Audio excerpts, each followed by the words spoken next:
खुलुमबाय बड'लेण्ड बुब्लि खौरांनिफ्राय आङो दङ राजीब बसुमतारी लोगोसे बड'लेण्ड बुब्लि नायगिरि गासै नोंथांमोनखौ बे समाव बरायबाय आरो बे समाव बड'लेण्ड बुब्लि खौरांनि गेजेरजों आं मोनसे राजखान्थिनि खौरां होनो सानदों। नोंथांमोना मिथिगौ गोबाव समनिफ्रायनो इउपिपिएलनि नेहाथारि जे फैला बरगयारि बिथाङा इउपिपिएल राजखान्थि हान्जानि जानानै मोनसे राजखान्थि फोसावदों मेल खुंबोगासिनो दं आरो थिग बेबायदिनो दिनैबो उदालगुरि जिल्लानि सिङाव थानाय कालिंदुवार समष्टियाव थामहिनबा दिलीप कुमार बर'नि समष्टियाव दिनै फैनानै मोनसे राजखान्थि फोसावदों मेल खुङो आरो बे हाबाफारियाव बिथाङा फोरमायदि फैबाय थानाय बिटिसि बिसायख'थियावहा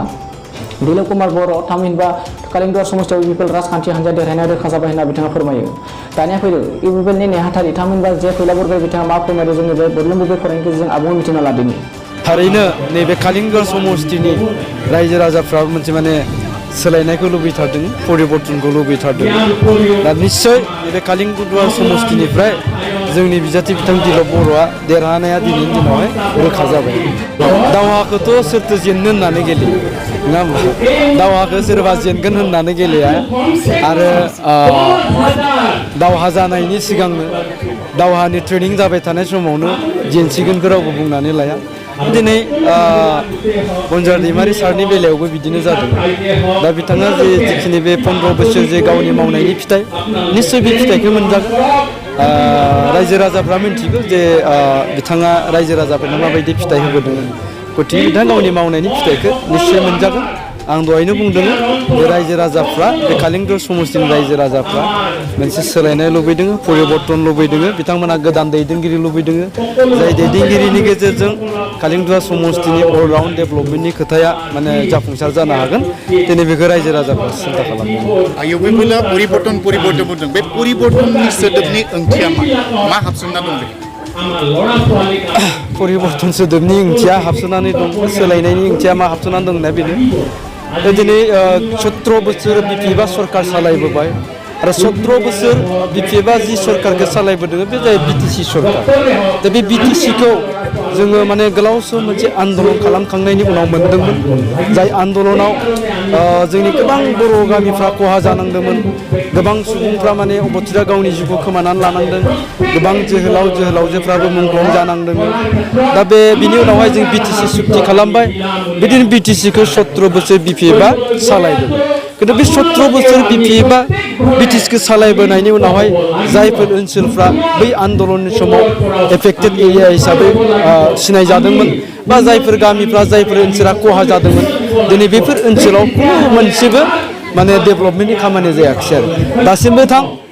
दिनै जों आन्दलन होनबाथाय बबे जायगाखौ लाना खालामदोंमोन जे हाग्रा जिङाव थानाय जोंनि गामिफोरखौ लानानैसो आन्दलन खालामदों दिनै बै गामिसिम थांनो थाखाय लामा मोनसे मोजां गैया दलं मोनसे मोजां गैया गथिखे दिनैनि रायजो राजाफ्रा बेखायनो बुंदों बे 17 बोसोरनि उनावबो दिनै जों एखेयानो थानांबाय जेरावनोखि जोङो मोनसे समाव आन्दलननि समाव बेफोर ओनसोला एखेबारे आन्दलनाव भुगिनांदोंमोन खिन्थु जों बेनो बे थानांबाय 17 बोसोरनि उनावबो गथिखे जों दिनैनि दिनावहाय परिबर्तन लाबोनांसिगोन परिबर्तन थाखाय भट होनांसिगोन होननानै रायजो राजाफ्रा बुंदों निश्चय परिबर्तना बेखौनो बुंदों जे जेसेबां ओनसोल दं जोंनि गोरिब गुन्द्रा धोनि गोरिब जेसेबांखिनि माने ओनसोल दङ बे मानसिफ्रा जाहाथे हम उन्नयन हम अधिकार समान जौगानाय आरो समान मोनथायखौ मोननो हायो दिनै बे खोथाखौनो सिन्था खालामदों आरो बे खोथाखौनो जों दिनै परिबर्तन होननानै बुंदों जे दिनै बेफोर खोथाखौ खुनु दिन बिपिएफ सरकारा सिन्था खालामबोआखै ओंखायनो होनदों जोङो सरकारनि सोलायनाय लाबोनानै सरकाराव परिबर्तन लाबोनानै जों बैफोर सिस्टेमाव सोलायनाय लाबोनो नागिरदों परिबर्तन लाबोनो नागिरदों जाय सिस्टेमनि गेजेरजों जाय सोलायनायनि गेजेरजों जोंनि गोरिब गुन्द्रा गासैबो लाब जानो हागोन। जों नुदों जोबथा सोंलु हिसाबै दिनै आबुफा बिटिआरनि माखासे खोथाफोरखौ लाना बिथांमोना बानसावदों बिथांमोना गनाया होनना बुंदों खिन्थु नोंथांनि जि माने फोसावनाय मेल मिटिंफोराव नुदों जोङो बांसिन आइजो माहारियानो ओंखारबोदों बे बेलायाव नोंथांनि साननाय आसलते आङो बिथांमोनखौ संगठन हिसाबै सोंखारिनो लुबैया खिन्थु दैदेनगिरि बिथांमोनखौ एसेबाबो बुंगोन जे गुबुन गुबुन समावहाय बै समावबो हाग्रामा महिलारि बिथां बिटिसिनि चिफ बा गुबुन गुबुन बिपिएफनि गोजौ थाखोनि दैदेनगिरिफोरजों दा बिथांमोन दैदेनगिरिफोरखौ एखे लोगोयैनो जों दायसआव नुनो मोन्दों एखनब्ला समाव माखासे इलेक्सन पारपसनि जानाय जुथुमफ्रावबो जों नुनो मोन्दों दा गथिखे दिनैनि दिनावहाय बिपिएफ हिसाबै जिहेतु रायजो राजाफोरनि गेजेरावहाय मोनसे मोसन लाबोबाय दङ जे बिथांमोना जिहेतु रायजो राजाफोरनि गेजेराव इलेक्सन फोसावदिनो थाखाय टपिक्स गैला जे बिटिआर एकर्डआव जेबो गैया होननानै बिथांमोना रायजो राजाफोरनि गेजेराव गावसिनि पलिटिकेल माबाखौ आदाय खालामनो नागिरदों आरो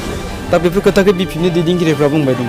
दा गतिके आं दहाय बुंनाया बेखायनो जे बिपिनि दैदेनगिरिफ्रा बुंबाय नालाय दा बिथांमोनाथ' मोनसे समाव बिपिनि दैदेनगिरिफोरजों एखे दायसआव जिरायबाय थाखानाय दा बेखौनो बिसोर जि बुंदों बेखौनो कपि खालामनानै बुंनाया जेबो गिदिर बाथ्रा नङा होननानैसो आं बुंनो लुबैदों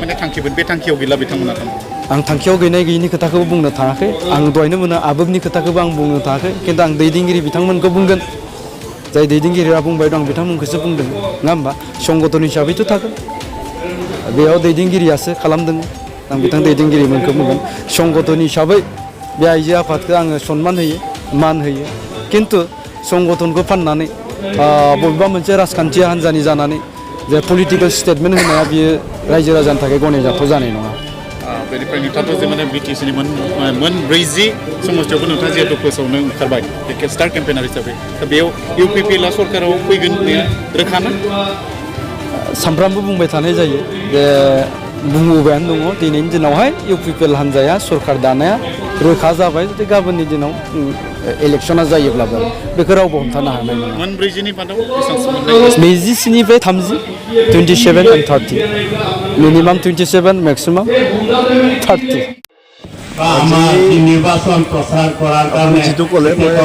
40টা সমষ্টিত ঘূৰা নাই মই 10টা সমষ্টিত ঘূৰিছোঁ মই ওদালগুৰি জিলাত হিচাপে মই কাম কৰি আছোঁ তাৰপিছতো মই ভেৰগাঁৱতো স্পেচিয়েল হিচাপত চালোঁ 5টা সমষ্টি মদৈবাৰী চেৰপাং কালেংদুৱাৰ ভেৰগাঁও আৰু খৈৰাবাৰী আজি আমি 5টা সমষ্টিতে